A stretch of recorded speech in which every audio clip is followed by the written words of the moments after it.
चिंता करें कि इनके पुत्रियों का विवाह और इनके पुत्र की अच्छी नौकरी लग जाए। वजीर का पुत्र नौकरी के लिए आए दिन मेहनत करता था।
पिताजी, मैं शहर जा रहा हूँ नौकरी करने।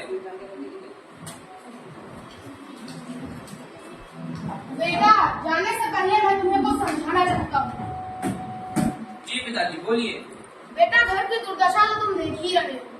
कर्ज में डूबे हुए लड़कियां हैं, आग फूस की तरह बड़ी हो रही हैं। मैं तो एक कगारे फल का वृक्ष हूँ, न जाने कब गिर जाऊँ। अब घर के मालिक तुम। आप ऐसी बात मत कीजिए और चिंता मत कीजिए, मैं सब संभालूंगा। बेटा, नौकरी में अपना पद मत देखो, तुम्हारी नजर तो ऊपरी आय पर होनी चाहिए। लेकिन पिताजी, वेतन तो मिलता रहेगा ना। बेटा, मासिक वेतन तो एक पूर्णिमा का चांद है, एक दिन रहेगा फिर घटता चला जाएगा। और ऊपरी कमाई तो भगवान का वरदान है, एक बार आई तो सदियों तक रहती है। यही मेरा जीवन का अनुभव है। जी पिताजी।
कौन है?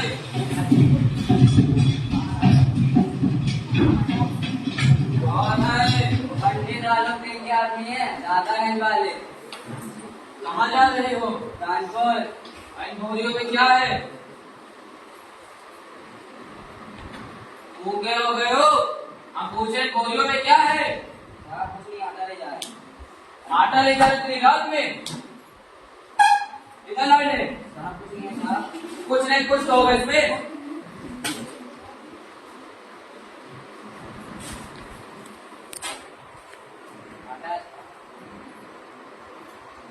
मतलब नमक का धंधा कर रहे हो, वो भी गलत तरीके से। साहब आप मेरे साथ हैं। पहले से यहाँ कहाँ लगाओ। साहब आप जल्दी साहब ऐसे पट्टी में आपके लिए भेजा है। मैं रिश्वत नहीं लेता। गिफ्ट लीजिए, आप पूरी महीने बाद नहीं कर सिपाही हो, पकड़ो इन्हें। तो इंस्पेक्टर, मेरा नाम है गोला, खाता हूँ नमक का गोला। जो मुझसे करके बोला आकर मुझको कभी पकड़ो सिपाही हो, पकड़ो इन्हें। इंस्पेक्टर को ध्यान रखना। हाँ ठीक है, देख लेंगे बाद में। ध्यान रखना, कर रहा है गलती कर रहा मिलेगा।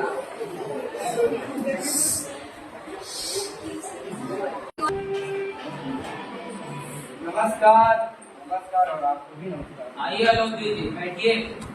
सुनने में आया तुमने हमारी गाड़ी जब्त करवाई है। हाँ, अरे और पैसा चाहिए तो बोल देते, हम और भिजवा देते। मैं रिश्वत नहीं लेता। अरे इधर आपको मेरी बात सुनो। पहले चार करो पहले। इसका मतलब ये मेरी बात सुनिए, क्या करोगे इस ईमानदारी से? दरवाजे कुछ मांगते हैं? ये चाहिए वो चाहिए वगैरह वगैरह। जितनी कोशिश कर लो मेरे ईमानदारी को नीचा नहीं दिखा सकते। ए इंस्पेक्टर और नीचे करके बात बांधने करो। का लोग दीजिए, मैं तुम्हें रिश्वत लेने के जुर्म में मैं तुम्हें गिरफ्तार करता हूँ। सिपाही को पकड़ो इन्हें। इंस्पेक्टर एक दिन तुमको ये भारी पड़ेगा। गलत बात कर रहे हो पहले। एक दिन भारी।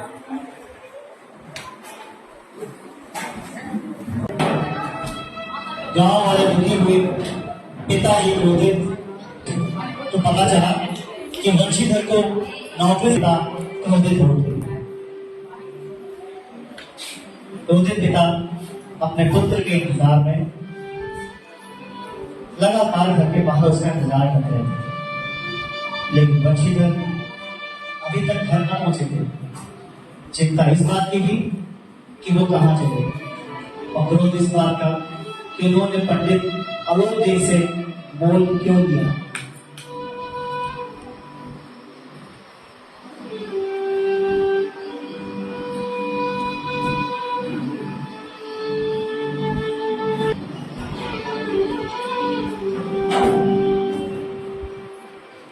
आपने ये बहुत गलत किया। आपको ऐसा नहीं करना चाहिए था। पिताजी आपसे बहुत नाराज है। आप ये आपने गलत किया। अरे क्या जरूरत है उस पंडित को गिरफ्तार करने की? वो हम सबका रहना मुश्किल कर देगा।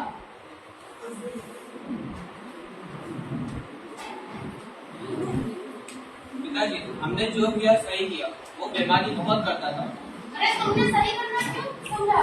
तुमको वो ऊपरी कमाई तुमने तुरंत 50 लाख रुपया कर दो। इंस्पेक्टर साहब है क्या? इंस्पेक्टर साहब। अरे पंडित जी, अरे उठिए उठिए। अरे पंडित जी, ये तो ना समझ गए। इसकी तरफ से लाभ जमा करता पंडित जी। माफी मांगने में मैं इंस्पेक्टर साहब से आया था, क्योंकि बेईमानी की जिंदगी में मुझे कोई ऐसा ईमानदार कोई नहीं मिला। उनकी ईमानदारी ने मेरी आंखें खोल दी। पैसों के बल मुझे छोड़ दे तो छोड़ दिया, लेकिन जब मैं कि अपनी अपनी गलती का एहसास किया, इसलिए इंस्पेक्टर साहब आप मुझे माफ करें। ठीक है, मैंने तुम्हें माफ किया, लेकिन तुम्हें वचन दिलाओ कि तुम इन शर्तों का पालन करोगे और आगे चल के कभी बेईमानी नहीं करोगे। मैं वचन देता हूँ कि आगे से मैं ईमानदारी का व्यापार करूंगा। आइए तो आलोक दीजिए, बैठिए। मैं माफी कर रही और मुंशी जी, आपके जितना कर्जा था सारा माफ, और ब्याज पंडित जी? सब कुछ माफ। अरे